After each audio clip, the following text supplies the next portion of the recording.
Hi everyone, I wanted to show you my Spidersona doll that I made.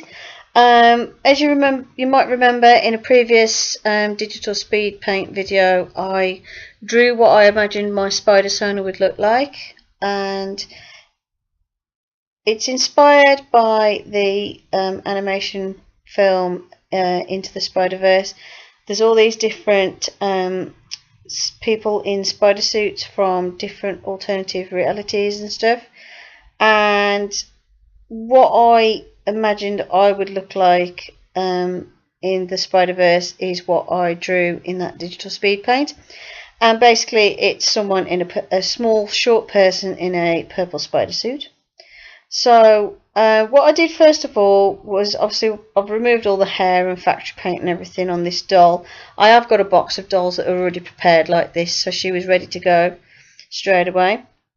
I trimmed off the mouth and nose because obviously if you're in a Spidey suit and you've got your hood on, your hat on, your mask on, whatever, it covers all your features, you can't see your mouth and nose because they're underneath the mask.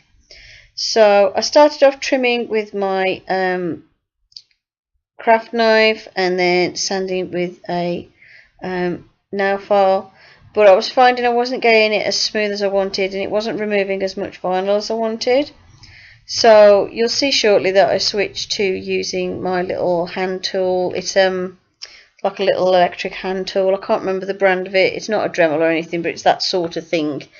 And it's got like a little sandpaper attachment on, which is quite efficient for sanding down vinyl. So as you can see, I've trimmed off the mouth and nose and I've started smoothing everything down, and then I take my little sanding bit on my little hand tool and use that to smooth down the vinyl on the front of the face. I wanted to make it look as much as if it was in a sort of Spidey suit mask as possible. I do like the shape of the head on this doll as well. I think this suited the look quite well. You do have to be careful if you sand the vinyl with a tool like this. As you can see, I've got a groove, which I didn't mean to do, so I had to work on removing that groove later on. That's just where I pressed too hard with the edge of the sandpaper tool. And I just carried on working over the area, getting it as smooth as I could. Now obviously the vinyl's not going to be as perfectly smooth as it was when it came out of the factory, because obviously you've sanded it and cut bits off, but you can get it pretty smooth. Then I removed the ears, because again, if you've got a Spidey suit mask on, you're not going to see your ears. They're going to be squished inside that mask. And I trimmed off most of it with the craft knife and then used the little sandpaper tool to smooth them all down, and I got the face as smooth and as rounded as I possibly could. Most of the head was going to be covered up with the hood of the hoodie anyway, so I was more concerned with getting the face as smooth as possible. I did end up with a slight groove in it and had to work on that a bit further, but I did actually manage to get it fairly smooth, so it wasn't too bad. So yeah, I'm working on the doll, and I'm not pressed. Oh yeah, when you use a tool like this on the vinyl, don't press too hard because it'll eat into the vinyl really quickly. What you have to do is little light strokes over the doll's face, and try and have it where you sort of go down towards the chin, because then if you get any little sort of bits of vinyl that hang off, it's quite easy to trim them off under the chin and it's not as obvious. Whereas if you've got that in the middle of the face, you can actually see lines from where you've trimmed off that little fuzzy bit of vinyl that's hanging off after.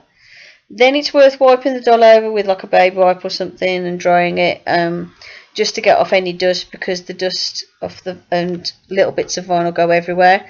But also it's worth wearing a mask and some eye protection when you do this, otherwise you could end up with a little bit of vinyl in your eye, which is not pleasant. Then I added the first layer of purple acrylic paint. I have got some, it's like a violet colour, I can't remember the exact name of it, and this is what it comes like out the tube. It's an absolutely gorgeous purple colour, and purple's my favourite colour, which is why I chose to use it for my Spidersona doll. I did 3 layers of acrylic paint in the end, The first layer came out a little bit streaky, second layer was better, third layer it was nice, a nice deep purple colour all over with no streaks or anything. And as I'd sort of pretty much sanded over the head, I tend to find the paint sticks quite well, so I didn't put any sort of like primer or anything on. I'm still working on testing out different ones to see what comes out the best, and I'm thinking for the varnish over the top I'm going to get some Sculpey glaze and try that on the front of the doll's face to protect the paint, because the Liquitex one I'm finding is coming out a bit sticky, unless anyone's got any tips or tricks to stop that being sticky when it sets. I don't know if it's me, I don't know if it's the weather conditions when I've applied it or what, but it comes out sticky, which is a bit weird. And then also, because I'm not going to have all the legs exposed, I mean you could have the whole thing just painted with the Spidey suit, but I didn't want to do that. I wanted to have my Spidey suit to still have comfortable clothes on over the top. I know it seems a bit weird because most Spider people, like if you're dressed as Spider-Man you just have the suit, but I like the idea of the suits underneath the clothes, and then having like a hoodie and some jeans and stuff over the top to keep nice and warm. So once I'd done the first sort of layer of the purple, I painted the eyes black. Sorry it's off screen here, but you will see it shortly. And at this stage it looked like an alien, and then I thought, oh, I could do an alien doll as well, so I'll probably use the same sort of sculpt to do an alien doll at some point, because I thought that would make a really good alien face. Then what I did after I applied 2 more layers of the purple acrylic paint to the forearms and the face and the legs is I made this little hoodie out of some felt. I haven't done a tutorial on this because it took a lot of fiddling about and I've never made one before. Now I know how I've done it, I will do a tutorial on how to make a coat, because it came out more like a coat than a hoodie. I will do a tutorial on how to make a coat out of felt for a doll like this, but that'll be in a future video. I haven't done it yet. This was made with a lot of experimentation and stuff, and all I had to hand was some felt, so obviously it wasn't the ideal material. Ideally I wanted to make it out of something that was very similar to hoodie material and make a hoodie, but I didn't have a pattern or anything and I had to sort of wing it. But I quite like how the coat turned out, especially with the purple ribbon edging that I put on it, so I'll just stick with this for this one. I do quite like how this little coat turned out, to be fair. I put like a little vest top on underneath and put a little pair of 3/4 jeans on that I found in my doll box. And then the little backpack is a Bratz backpack that was on one of my other dolls. And then the boots are some boots I got in a bag of spare shoes for Bratz and other dolls. I'm not 100% sure what doll they fit. They didn't fit this one. What I had to do was I had to chop her feet off and then glue her into the shoes. So that's how I got round the shoes not fitting. And also I wanted her to have flat feet instead of the very arched feet for high heels, because I'm always in flat shoes or boots. I can't wear high heels, I find them too uncomfortable. So once I'd done the little coat and put the clothes on and the little backpack, I touched up the face, as you can see, just to make sure I got rid of any little traces of streaks and stuff. As you can see, the texture of the face is not perfect, but it's okay. You can't really tell once it's fully painted. It's just under the bright light, my bright studio lights, you can really see how rough it is. And then once the purple was dry, it was time to put the black lines on, the spider web pattern on the face. What I do when I do a spider web, I do this the same when I do face painting, is I start off with the base colour on the face and then I put a line across the bridge of the nose, and that's like my centre point for the spider web. So yeah, if I do some kiddie face painting and stuff, this is how I do Spider-Man when I'm asked. And I start off with that centre bit and put the web pattern on, and then from that same starting point I do a line on either side of where that central pattern is and add more of the spider web, and then just work my way round. And that's what I did, and I'm using black acrylic paint and a very teeny weeny skinny brush. I can't remember what the brand of the brush is, but I do really like these brushes, and I've got a few of these really skinny ones. Same for the forehead, is I start from that central point on the nose and draw 2 lines, and then 1 down the middle, and then do the little curvy bits for the web pattern in the middle. I realised later on that I'd done those first 4 marks upside down, but never mind, because I do the others the right way around. I can get away with it, but yeah, I should have it the other way around, but never mind. Then I worked on the eyebrow area, and then it's a case of doing the sides of the eyes and finishing off the sides of the cheeks. To do the sides of the eyes, I just do a line like that and a couple of little bits in between for the web pattern, and 1 more line across the cheek and do some more of the web pattern on there, and that gives me a fairly nice spider head, Spider-Man head. So yeah, I quite like how that turned out, to be honest. You just have to make sure that you press really lightly with these small brushes. I find otherwise they can splay out a little bit if you press too hard, which is fine if you want a thicker line, but I wanted a really fine line. And then I went round all the edges to make sure I finished it off so it looked like a spiderweb shape all around the edges.